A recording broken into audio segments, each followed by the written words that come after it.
Oha, Omatakepi, Yokpia Hochichapi, Ake Elijah Hopkins Demie. Welcome everyone to again our land-based learning podcast series. I believe we're at number 7. Want to welcome each and every one of you to thank you for joining us today. Again, I'm with Tahashi. Mr. Jeremy Red Eagle is in the house. Then we also have Miss Sierra Atkinson joining us today. And today, I don't know about y'all, but I think we want to talk a little bit about food sovereignty. It's kind of a big topic in our land-based learning discussions that we've had the past several weeks now. We've covered a lot of different areas, whether it's hunting, gathering. The last time we talked about being prepared, ohini wiea manke, the philosophies that we have as tribal people about being prepared and being connected to the land. And in lieu of the last week or so, there's been this reverberation throughout the entire country, really, but especially hitting our tribal communities with federal funding being possibly shut down or cuts. There's this feeling of trepidation that our way of life might be that's connected to our funding. It could put us, our families, and our careers in a little bit of jeopardy. So that's the feeling that's going around, and it's fitting. When I was visiting with Tashi Jeremy earlier about we could talk about today is just the food sovereignty movement in general in tribal communities, but I also think in lieu of federal funding cuts being a real possibility, what does that look like? And so sometimes in our tribal communities, language, culture, food sovereignty, all these issues, sometimes they're a novelty, but sometimes it really forces you to think if the food supplies, the fundings are cut, we might actually have to start relying upon these things more so.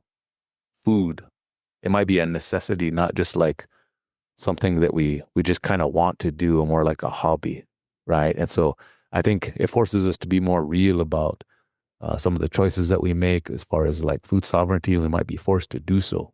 So with that, maybe we can kind of open it up. I'll let Sierra, Tashi, Jeremy, Dokadi Dukcha, what y'all think? Yeah, just the other day I was sitting in a strategic planning meeting. There were some tribal programs, there were some nonprofits, but it was all talk about food sovereignty and like what does that look like going through and addressing like the needs and the outcomes that we need to be focusing on. And of course, what sparked this meeting was exactly what's everybody's feeling right now with the current administration that we're under. And for me, I think like the food sovereignty movement has been going on for quite a while now. A lot of grants, a lot of different things in our communities that are kind of pushing that. But I feel like we talked about it probably in the last episode or maybe the one before that, when I think we were talking about hunting, and we were talking about like changing our palate back, like getting it used to eating the wild meat and things like that. So I think the same goes when we talk about food sovereignty. It has a lot of, looked at in different ways. But of course, like growing our own vegetables and our own, produce is probably the number one thing that people look at when they think about food sovereignty. And I think that ideally there's a lot of people in our community that are entertained by the idea of it and know the importance of it. But I think that we're lacking. We're not doing it to the extent that we need to be doing it. And we need to, now we're at a point, I think, where we need to like get really serious about it and start taking those extra steps to really truly implement this into our community. Because in my own opinion, we should be doing this regardless of what funding looks like. This is how we should be living. We should be able to feed ourselves. And then the food that you're using to feed yourself is healthy, free of chemicals, free, of all of the things that, contribute to a lot of the diseases that we have. And so I just think that was a big part of our discussion, was like, how do we take it to the next step? And we can talk about economics, like as tribal members being able to grow your own food to sell. But also we had talked to a big thing, and this is something that already kind of happens in Sistine, just not on a large scale, but is the bartering system and bringing that back. And, it's kind of, to me, it's kind of a pushback to capitalism, you have so-and-so over here growing certain crops, another family over here that grows certain crops, another family that maybe raises chickens, whatever it is. And we can start to create a barter system within our communities for that. So, I will never discredit our tribal governments or our tribal programs, but sometimes they are ineffective, or their effectiveness is minimal, so we need to, as the change has to come from the bottom up. It has to come from the people. It has to come from families. It has to, people have to embrace this old yet new way of thinking and living.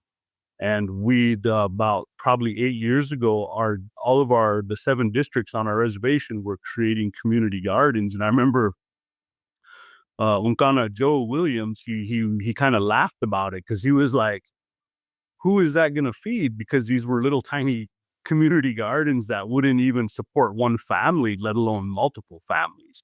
Because he himself was I wouldn't say a farmer, but he definitely grew a lot, for how old he was, and he did it all on his own. But we are so far removed from it that you don't hardly see anybody growing large gardens to sustain their family. If people do have gardens, they're usually smaller and they get a little bit of produce out of it, and that's the extent of it. But people are no longer relying on these ways of feeding themselves. So what does it realistically look like for you if you have a family of 5, what is it going to look like for you, whether it's hunting, foraging, and, produce, all of those combined? What would that truly take for you to say even 80% of your diet to come from your own food that you produce?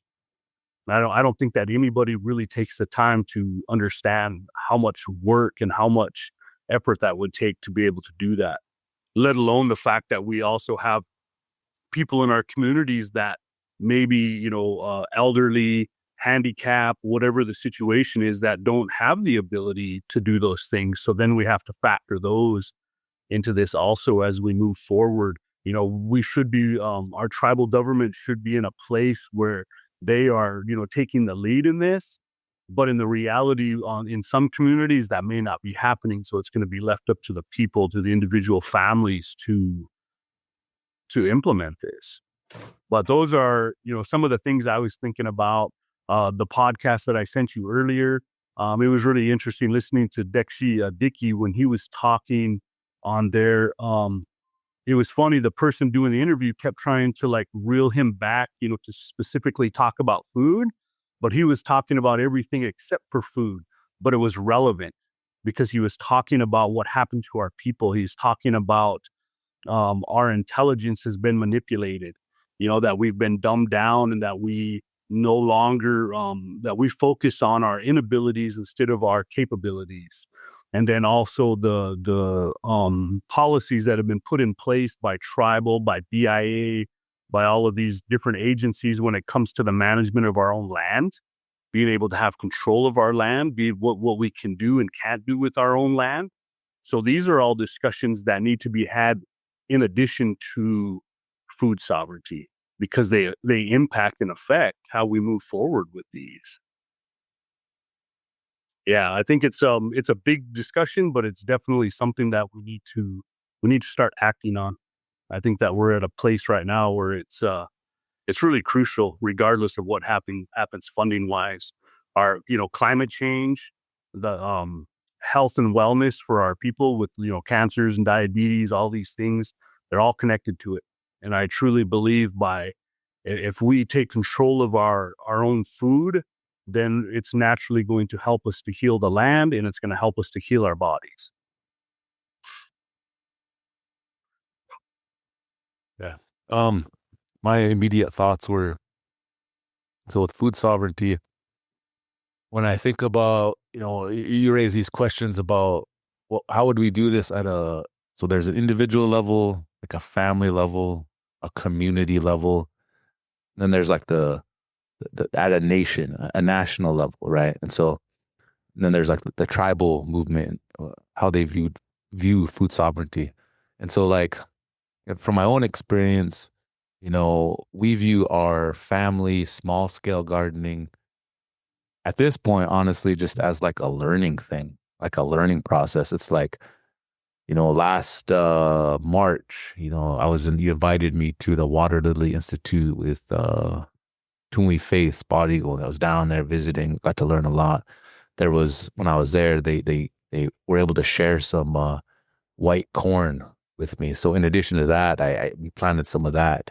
We had some of the corn that you gave to me that was from Northern Cheyenne. So we planted that the last 2, 3 years. Samantha's found some other varieties of Assiniboine corn that she's found over the years. And so we're doing this. It's like a learning thing. We've done that for the past several years, in addition to like the Three Sisters, which is corn, or bean, squash, those types of things. And so that's kind of the approach that we've had.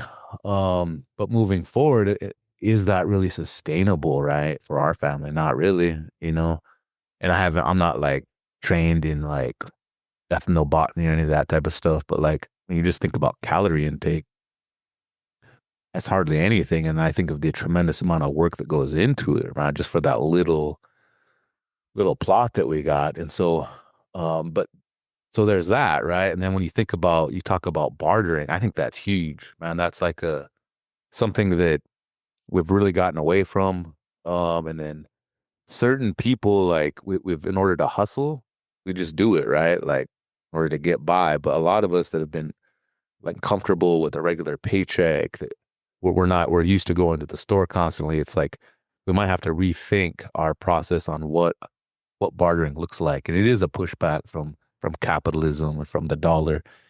But it forces us to, and I really like the idea of doing that because, in Sisseton, they've done that, and a lot of other communities like in OLC down in Pine Ridge, they do some kind of like community gatherings where it's like the only deal is no cash.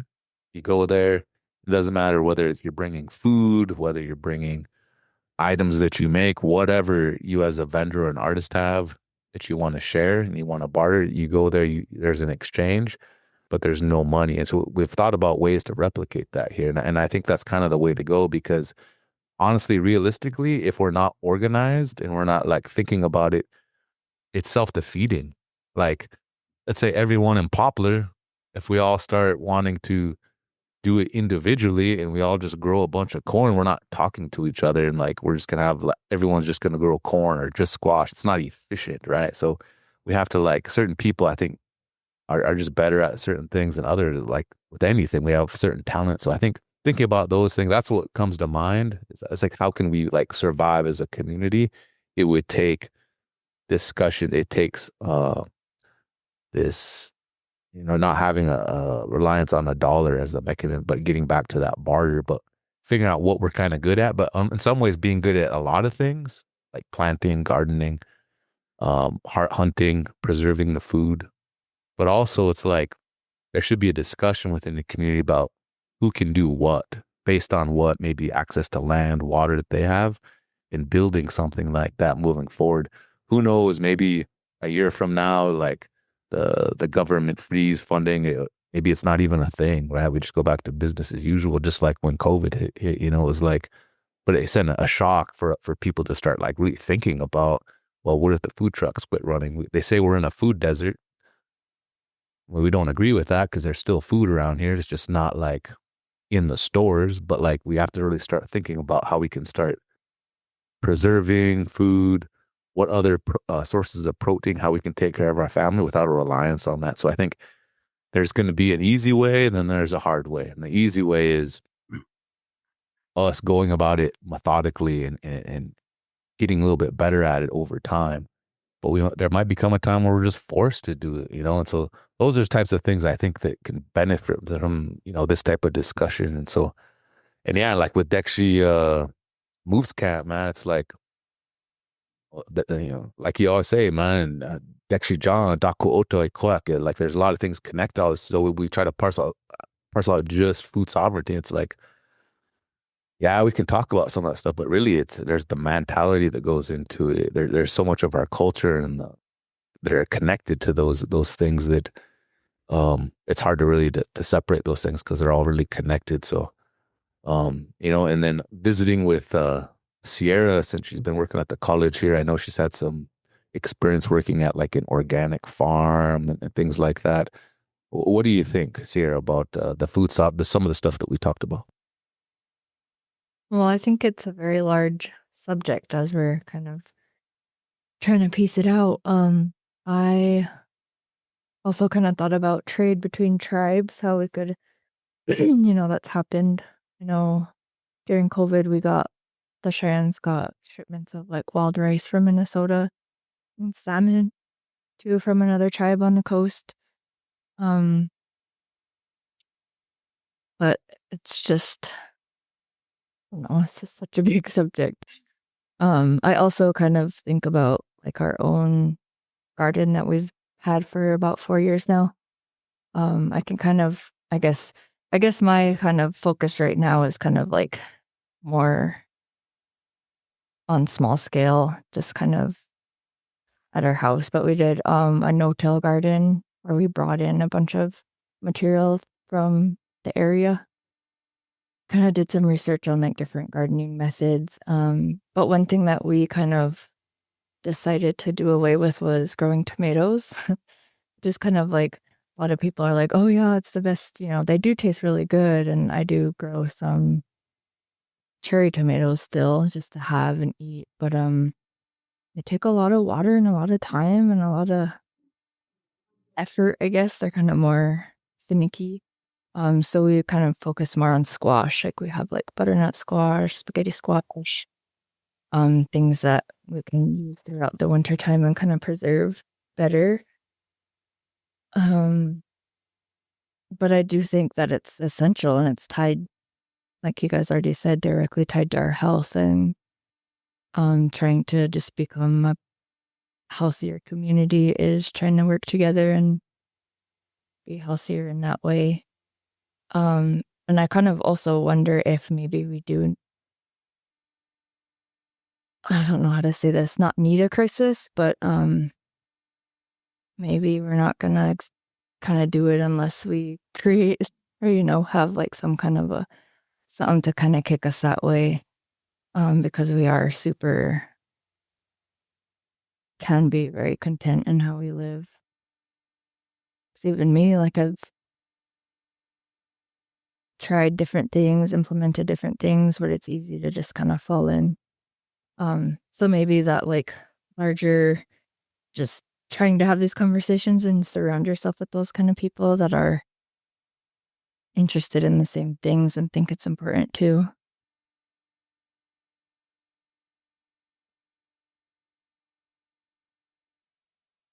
Yeah, I'd be interested, Tahashi. At some point, at least in Fort Peck, there's never really been like a consistent approach to discussing food sovereignty, right?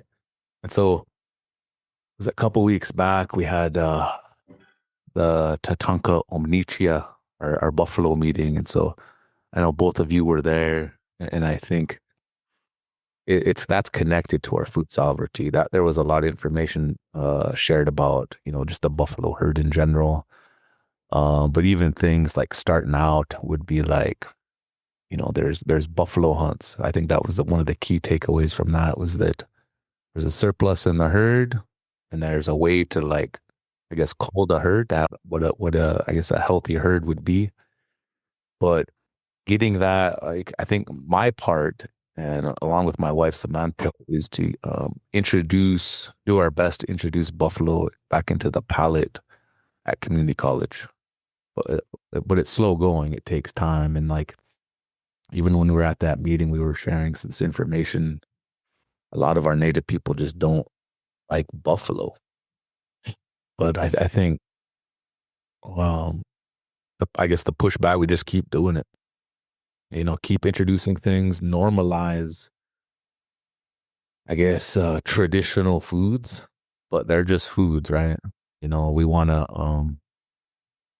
you know, the big challenge for me and my wife is how do we integrate this into our food every week, every day when possible. We went a whole month this past month without buying any beef from the store. And then I broke down the other day. I ended up getting a roast because the deer and elk that were, or the buffalo that we had it was frozen. It took a couple of days, and then I think that's others that we have to think about is just our day to day like activities. It ties to that, man. Just like those of us that have these 8 to 4:30 jobs and like kids and all this stuff, and like it's the race, man. Time you get up, you're just going, going, going. It's like, so it isn't just that we don't know how to do it. It's a convenience thing, man. It's like the easy thing to do.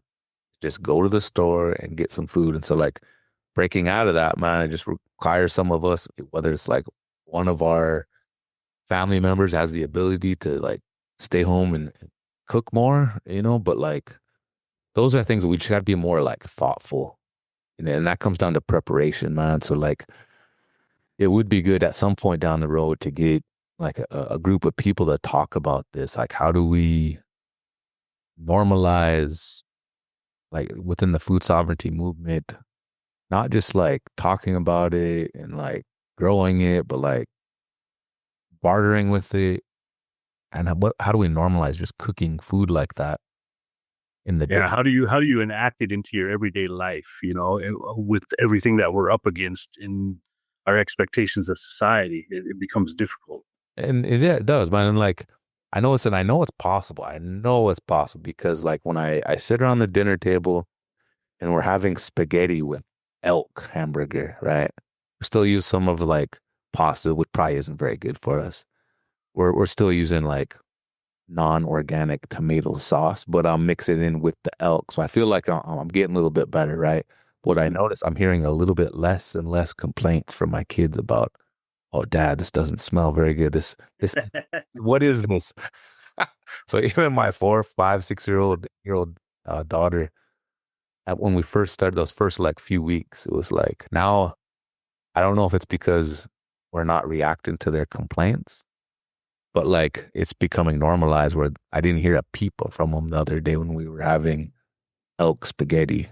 And so it's like, I think those are types of things I think with our kids, if we're like, we just keep doing it, even though maybe it doesn't taste as good, it's a little more inconvenient, means we have to get the food out of the deep freezer a few days earlier and just start preparing it. But like, it also just depends on like our creativity, man. I think we can only eat the same old buffalo stew so much, man. Got to spice it up, man.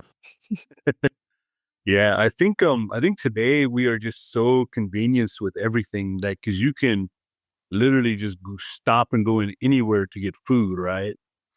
And I was watching this video of this. I'm trying to remember. I think it was a Washichu kid who was learning different languages, and he has a YouTube channel, and he goes all over and he'll learn like Cree or whatever other tribes, and he was learning Dene.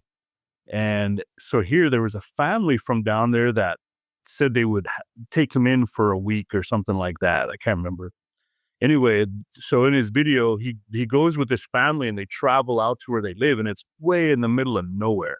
Nothing, not even neighbors, nobody else around them at all. And he videos like their whole entire day of what they go through. And their entire day is surrounded about cooking, gathering their food, taking what they need to make, they do enough to get them through the morning and the noon. But by the time dinner rolls around, everybody was pitching in and doing their part, and they have a big old healthy, fancy dinner. And I think you think about a long time ago, how much work went into just providing food for your family. And today that's gone. So now we're chasing the American dream. We're trying to keep our head above water. We're doing all of these things. And so how do you just implement that back into your life? It doesn't happen overnight. It's just like you said, when you're starting with a small garden because you're learning, right? Because we didn't grow up, our elders did, a lot of them, our grandparents and their great grandparents, they grew up in a time where they had to do those things to survive. We didn't, so how do we slowly start implementing these things? And I think that that's a good discussion to have of like people that are doing that, have done it. how can we help other people to realize and understand that you can do this? Because for years, Laverne and I, it was always about, both of us working, making money, trying to, better our careers as we go forward in life. The more money you make, the thing I realized is the more money you make, the more money you spend, you know? And it almost is like spinning your wheels, it's like, it doesn't seem like there's any gratification out of any of that, you know? So the last couple of years has been the opposite, where we are doing everything in our power to not work, as far as like typical mainstream jobs, And so how do we get creative with being our own people, meaning like how do we make money to take care of the necessities that we have to, but then how, as we progress in our daily life, how to, not just with food, but with everything, power, if you have the ability to have solar or whatever it is, strategically planning your life to where you are kind of pushing back against the norms of society of what's being imposed on us. Because there was a time, our parents and grandparents' generation, where just the man worked and the woman stayed at home with the kids. And we're not going to get into talking about the gender roles and all of that stuff. We're just talking about a single income household. But then today, like, we know that that's not reality, that both parents are working. A lot of times you have both parents working and the teenage kids working at the same time, just to be able to maintain what is expected for us to survive in this world. I've always felt like living on the res, because we talk about the poverty and all of this and that, and it obviously exists, right? But at the same time, we have benefits. We do have some things that living on the res that we have an advantage to those of our relatives living in an urban area. Because in an urban area, you don't have access to land. You don't have access to the ability to just go and hunt or to do different things. And of course, that looks different nation to nation, but we do have the ability for us to be able to kind of sustain ourselves to a point.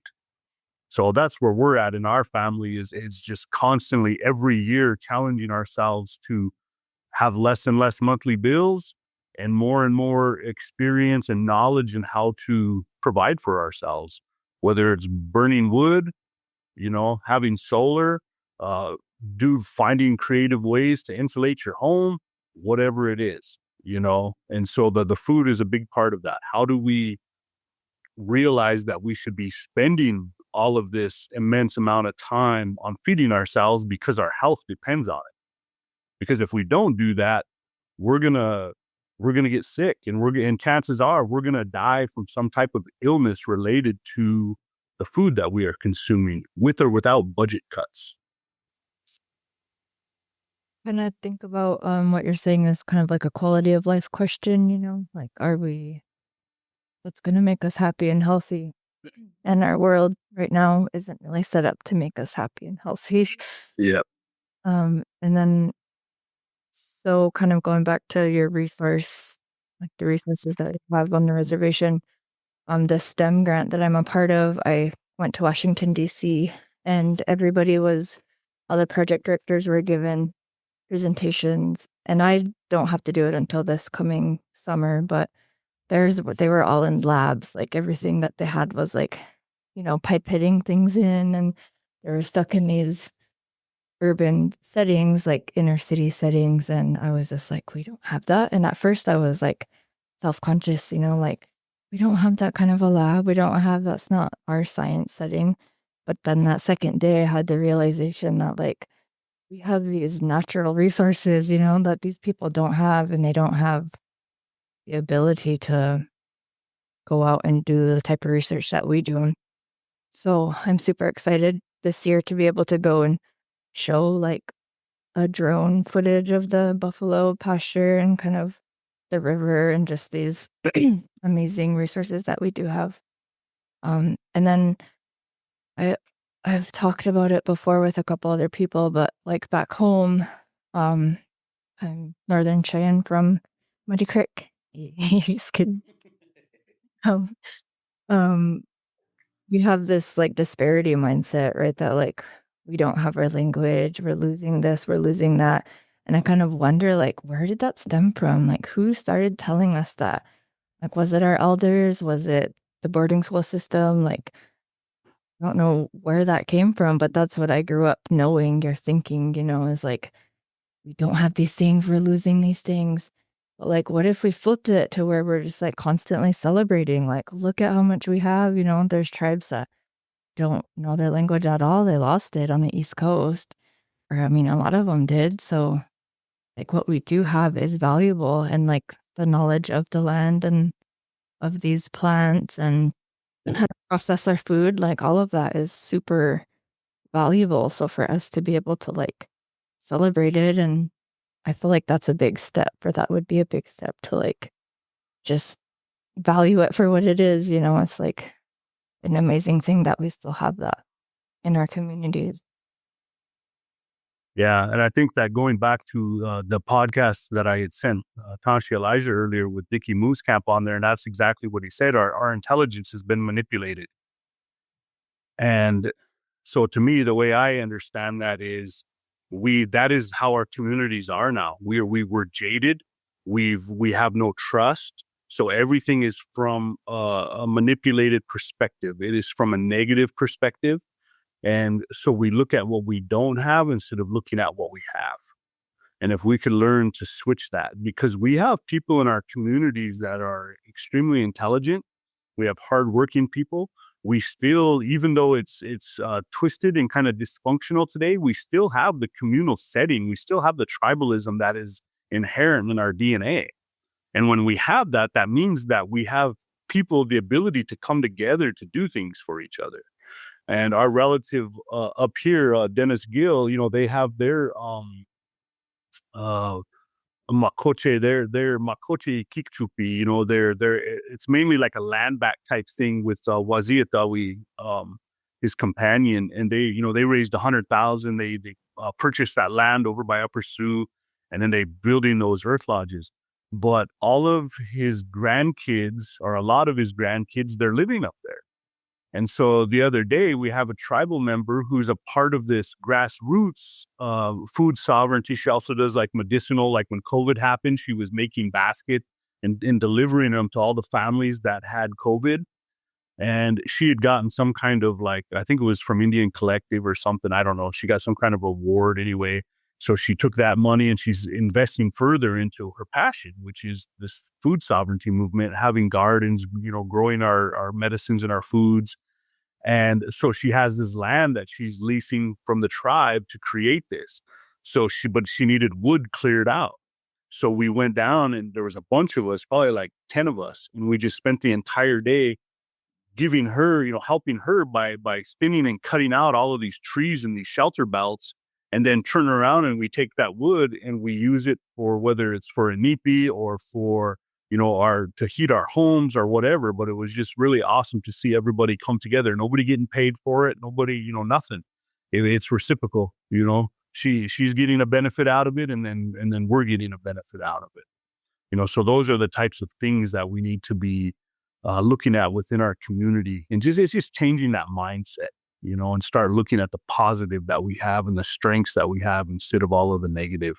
I think that for so long we have relied on we have an expectation for our tribal council, for our tribal government to fix all of our problems, and it's not realistic. We as individuals have to start to do that and set an example within our own families, and then it'll spread through the rest of the community, and start allowing the tribal council to just focus on the things that really matter, when it comes to like policy and the dealing with the United States government and things like that. As far as the people go, we need to start helping each other and feeding each other and doing, going back to our Dakota ways of how we're supposed to be. Yeah, I think I was talking about this the other day with somebody, and then I think in academics they have this term. It's called deficit thinking. So when you flip deficit thinking, instead of always saying the problem, you use strength-based language, strength-based approach. And so, and I when I'm listening to both of you, that's kind of what's like the re-emerging theme. And then I think just the impact of like colonization, all that type of stuff, we kind of lost our ability to work together. And so at the end of the day, it's kind of like what you're saying, Tashi. It's going to require like a collective approach through a strength-based approach. And I really try to rely heavily on certain, leadership, Dakota leadership through their societies, and that there's a few elders that still have that type of understanding or knowledge. And I think that's kind of going to be the approach that we have to have if we're going to kind of work through this. Because if you're thinking like pre-reservation era, by the time we were all forced into like a boarding stool type of model, well, we were at that point, that was the process when we were disconnected from our foodways and our connection to what that food looked like. And so certain families held on to it a little bit more so. And so, but I noticed that too when I was listening to Sierra talk, why do we think that way? It just, even in my own family, it's just kind of like the way it was. The point was to like get out of the res at some point. You want to like, make more money. And it's like part of that was just a survival instinct, but like, I think the wealth that we have really is, like the land itself. And I think that's the direction that we're going to have to like correct our thinking and our overall mental health. And we've talked about this in several podcasts, is that our mental health is directly connected to the land and to our food. And so, but yeah, based on that, man, I think, there's our leadership, if we're going to work through these types of things, has to like, get back to the fundamentals of responsibilities, and what does that look like? You talk about the council. A lot of those individuals, they might not have that awareness yet, because of the political environment. So looking to them necessary for solutions, you might be there for a while. I mean, there's a lot of good people there. They do good things, but sometimes things become politicized. And so in lieu of not having wakichunze, the societies that were in place to like mentor people and to add that woke sape, but now, that's where it's the time of confusion, and so I don't know what you think about that, Tosh, but I always really like to go back to some of those older recordings, some of those conversations I used to have with people, whether it was Hunka, Four Star, Kenneth Ryan, these individuals, those stories that are embedded in the land, Tatanga Ishtima, Oyakapi, Yep. those types of things. And even you brought up Dixie Moose Camp, the Ohunkake Tokana Oyakapi, those types of things. When we start understanding our roles and how we're connected, I think it's really just gonna be the model to get through, to be honest. So I don't know what you think about that, Tashi, but Yeah, I was thinking like, because we're gonna do that buffalo hunt at the end of March, right? And thinking about my son, he's 15 now, and for whatever reason, he doesn't really have an interest in hunting, and that's okay. I told him like, I don't, I'm not gonna force you to do this. I says, but you are gonna go through this process of shooting the buffalo and going through the ceremonial part of it for your manhood, to coming of age, because I need you to understand what your responsibility is to provide for your family, and of course that in today's world, that's a lot of different things, but in our Dakota way, that's the most simplest, purest form of providing for your family, is providing meat. And so when we had our strategic planning meeting about food sovereignty, that was one thing that nobody brought up at all, was hunting. And I says, but then when we talk about hunting, we need to undo this idea of hunting as a sport, because even our tribes, a lot of our, specifically here in Sisseton, it's looked at that way. So the way that they have their hunting regulations for both tribal and non-tribal is set up as a sport.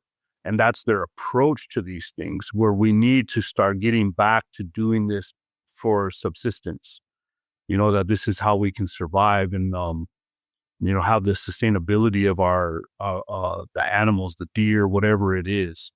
And so, but really, going back to those basic foundation of ingraining that into our young people when they start coming of age, that's what these responsibilities consist of.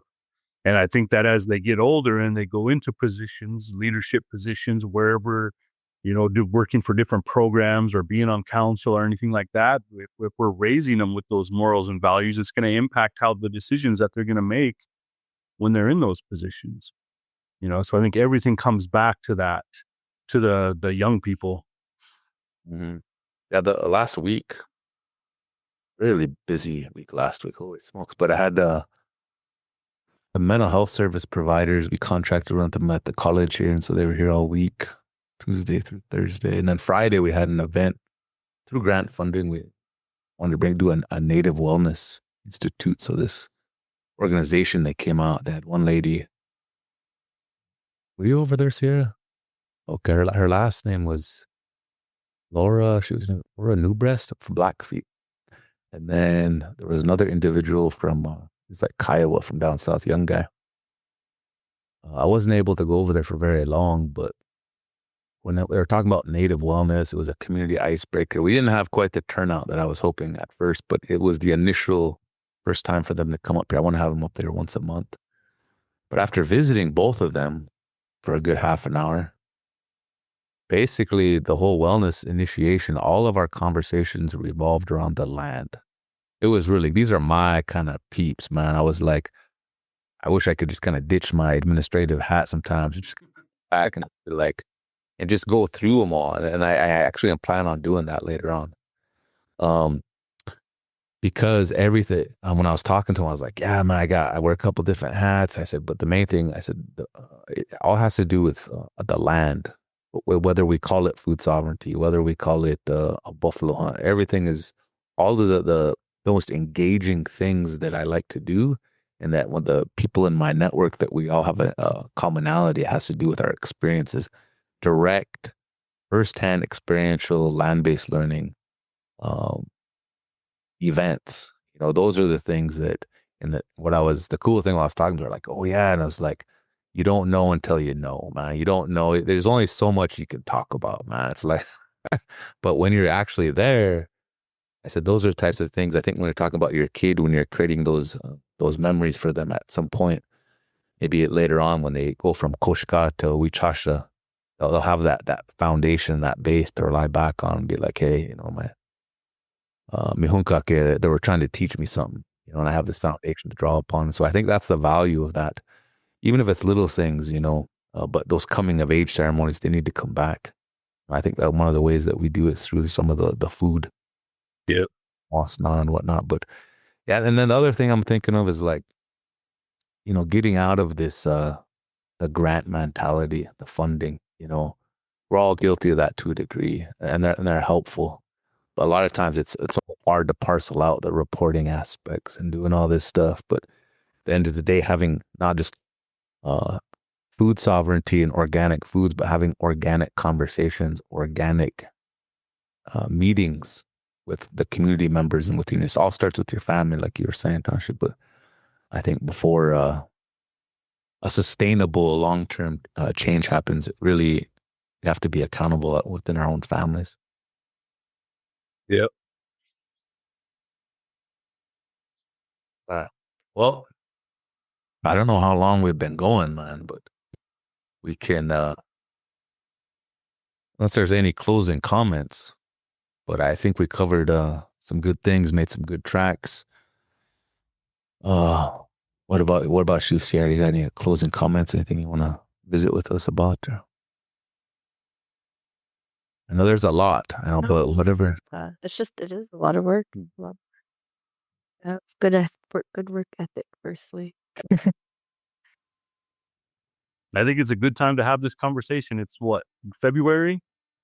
So we're coming up on our planting season, because then that's the other part is climate change, right? How is that going to impact our growing seasons and harvesting and all of, those are things. That's why, because not only are we relearning the basics of like how to grow a garden or how to go out and harvest tumsuna, but then you have to be totally present, because those things could be changing, to where we're going to have to like think about that stuff.